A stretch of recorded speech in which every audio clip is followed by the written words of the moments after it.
Audio Jungle. Audio Jungle. Bersama kami di Wanita Hari ini dan dalam segmen tajaan sekarang ini, Yana bersama dengan seorang yang sangat-sangat cantik manis, makin lama makin cantik. Kita lihat dia. Bersama dengan Puan Azizah Arifin yang merupakan konsultan Olive House. Apa khabar? Sihat, Alhamdulillah. Yana sihat? Sihat, Alhamdulillah. Alhamdulillah. Masih belum terlewat untuk mengucapkan Selamat Hari Raya. Selamat Hari Raya. Betul. Baik. Okey, hari ini apa yang nak dikongsikan dengan penonton wanita hari ini? Silakan. Okey, ada beberapa perkara yang kita nak kongsikan lah sebenarnya Syawal ni pastinya tentang faktor kesihatan lah ya. Sebab terlebih dahulu saya nak ucapkan bismillahirrahmanirrahim. Assalamualaikum warahmatullahi taala wabarakatuh dan mungkin tidak terlewat lagi untuk saya mengucapkan salam Syawal, selamat Hari Raya Aidilfitri, maaf zahir batin kepada Yana dan juga kepada semua penonton wanita hari ini. Dan hari 10 hari bulan Jun ya, ramai dah boleh merentas negeri ya, kepada yang nak pulang ke kampung berhari raya bersama dengan ibu ayah tu berhati-hati di jalan raya. Baik, berbalik kepada apa yang kita nak bincangkan pada hari ini, iaitu tentang faktor kesihatan di bulan Syawal ni. Maklumlah kita makan macam-macam kan. Mood Syawal tu kalau orang kata masih ada lagi. Ini nanti nak beraya dengan ibu ayah, keluarga dan sebagainya. Jadi kita banyak makan makanan yang orang kata yang tinggi lemaknya, tinggi karbonnya dan tinggi macam-macam lah, gula semuanya tinggi. Pertambahan berat badan itu bukan sesuatu yang luar biasa, memang setiap tahun berlaku perkara yang sama ya. Jadi macam itulah kisah benar ya yang berlaku kepada kawan saya juga. Masa bulan Ramadan tu kata memang dia berjaya menurunkan berat badan sebanyak 3 kg dah banyak tu, tapi bila masuk Syawal je, hari raya pertama, hari raya kedua, kemudian dah bertambah berat badan sebanyak 2 kg. 2 hari 2 kg.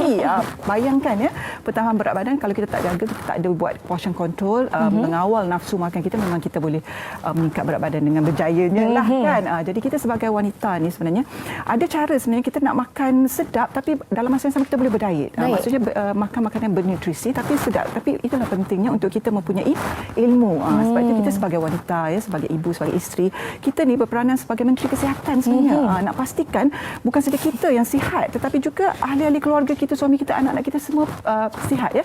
Sebab kita yang berperanan untuk merancang menu masakan yang sihat untuk mereka. Jadi pentingnya ilmu untuk kita amalkan. Lebih lagi ialah dengan pandemik COVID-19 dan sebagainya yang berlaku di seluruh dunia ini, lebih penting lagi untuk kita kekal sihat, meningkatkan kita punya imuniti sistem badan kita supaya kita dapat melawan sebarang jangkitan, bakteria, penyakit dan sebagainya. Itu mukadimahnya lah. Itu mukadimahnya. Dan seperti yang dikatakan tadi, dari segi pemakanan juga memainkan peranan yang sangat-sangat penting. Buat Puan Azizah sendiri, apa yang membantu Puan Azizah dalam mengekalkan keseimbangan dalaman dan juga luaran? Baik, itu yang kita bercakap dari segi sihat dan cergas ni lah. Sebab bila kita memasuki bulan Syawal ni, ada kalanya Yana, perasan tak badan kita akan mudah letih, lemau, lesu. Lesu. Sebab apa? Kadang-kadang kita duduk depan TV je pun kita tak buat apa-apa sangat, tapi kita dah letih padahal tak angkat benda berat pun. Betul. Tapi kita macam mengantuk. Itu tanda-tandanya badan kita banyak toksin di dalam badan. Jadi itu sesuatu yang perlu kita lakukan untuk membuang toksin-toksin yang terdapat dalam badan itu. Dan kita macam tips yang sebutkan sebentar tadi, kalau kita nak amalkan gaya hidup sihat ni bukan hanya satu faktor, dia ada banyak faktor, related factor. Jadi yang pertama sekali dari segi minda kita, kita kena set lah, the right mindset tu perlu ada. Ya, kita perlu ada satu orang kata tekad lah nak amalkan gaya hidup yang sihat. Itu yang pertama, mindset kita kena sentiasa positif, memandang kesihatan tu sebagai satu anugerah, orang kata anugerah yang paling penting yang Allah Subhanahu Wa Taala anugerahkan pada kita, kita kena jaga, hargai. Yang pertama. Yang kedua, kita nak hidup sihat cergas ni macam mana? Pastikan kita dapatkan rehat yang cukup. Kalau tidur tak cukup, macam manalah kita nak orang kata nak tidur 2-3 jam ataupun 4 jam kita tidur lambat, bangun lambat, itu kita tidak mendapatkan kualiti tidur yang bagus. Jadi kita kena dapat pastikan tidur awal, bangun awal ya, dapat bermunajat pada Allah dan sebagainya. Dan kemudian kita boleh bersenam ya.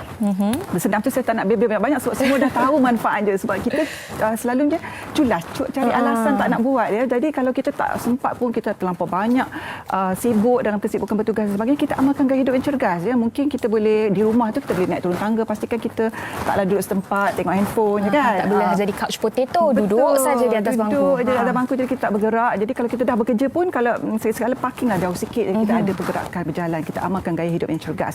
Kalau dapat bersenam dengan lebih konsisten, itu lebih yang terbaik lah. Dan kita tahu bahawa manfaat puasa tu pun sangat bagus untuk kesihatan jasmani dan rohani kita ya. Kita ambil kesempatan di bulan Syawal ni, mungkin ramai yang dah habiskan puasa Syawal puasa 6 kan. Jadi kita boleh lazimilah lagi untuk berpuasa pada bulan-bulan yang seterusnya, puasa Isnin Khamis, puasa putih dan sebagainya. Dan yang paling penting sekali saya nak tekan kat sini ialah faktor pemakanan. Sebab pemakanan itu 80% memang sangat penting untuk menentukan tahap kesihatan kita ya. Jadi apa yang kita makan tu akan menyihatkan usus kita. Jadi hari ini nak berbalik kepada kita banyak toksin dalam badan tadi kan, saya nak mengajak anda ataupun nak mendemonstrasikan kepada anda cara-cara nak membuat jus detox. Jadi penting untuk kita buang toksin-toksin dalam badan kita. Bahan-bahan yang kita gunakan ada di depan meja saya ni. Yang pertamanya kita ada cuka tin, cuka buah tin. Ini cuka buah tin. Baik, cuka buah tin ni selalu orang ramai takut nak minum cuka sebab kata rasa takut masam sangat. Tapi cuka buah tin ni dia tak terlampau parik ditekak, tak terlampau masam.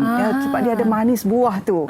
Dan apa yang terkandung dalam buah sari cuka tin ini adalah ada mineral. Dia ada mineral seperti potasium dan juga zat besi. Zat besi itu kita perlukan untuk kita punya kecergasan. Dan juga potasium itu kita memang mineral yang antara yang diperlukan oleh tubuh badan kita seharian. Dan juga di peranan seperti probiotik, menghasilkan bakteria-bakteria yang bagus dalam badan. Dan berita baik untuk mereka yang nak menurunkan berat badan, nak maintain weight tu kata orang, dia boleh membantu untuk mengawal kita punya selera makan. Jadi dia boleh mengawal lah. Dia tak adalah kalau kita tunggah satu botol tu kita boleh kurus, tak ya. Jadi dia membantu untuk mengawal berat badan kita. Jadi kita akan lebih kurang berselera lah untuk makan. Okay, itu kemudian kita ada pati delima ataupun jus delima pekat kita panggil dia sekarang. Antara lain dia sangat tinggi kandungan vitamin C dan saya sangat suka sebab dia tak ada gula. Sebab kita nak amalkan makanan-makanan yang natural dan organik ya. Jadi tak ada gula, tak ada non-GMO, dia tak ada pewarna tiruan, tak ada. Jadi dia memang orang kata pure jus delima tu yang dijadikan dalam bentuk jus lah. Jadi tinggi vitamin C, bagus untuk kulit, bagus untuk melawan jangkitan penyakit dan sebagainya lah, vitamin ya. Dan kemudian kita ada madu daripada pergunungan Kyrgyzstan, madu yang sangat pure ya, daripada pergunungan Kyrgyzstan, tak tercemar dan dihasilkan secara natural tanpa pemanasan ya. Dan rasanya juga sangat-sangat sedap. Jadi kita campurkan ketiga-tiga bahan ni untuk kita dapatkan orang kata satu dia nampak macam TO pula ya, tapi sebenarnya ini dah dicampurkan sebab saya tak sampai nak buat. Jadi inilah ada jus detox yang kita masukkan. Campur ketiga-tiga bahan tadi, kita boleh buangkan semua toksin dan ini juga bagi tenaga segera kepada badan kita. Sebab madu tu memang orang kata sumber stamina, dia bukankan tenaga yang segera. Betul. Dan yang penting perlu konsisten. Tak boleh hari ini buat, esok dah tak buat. Okey, Puan Azizah, terima kasih banyak-banyak di atas perkongsian bersama dengan penonton wanita hari ini. Diharapkan sedikit sebanyak dapat memberi idea dan juga inspirasi kepada anda.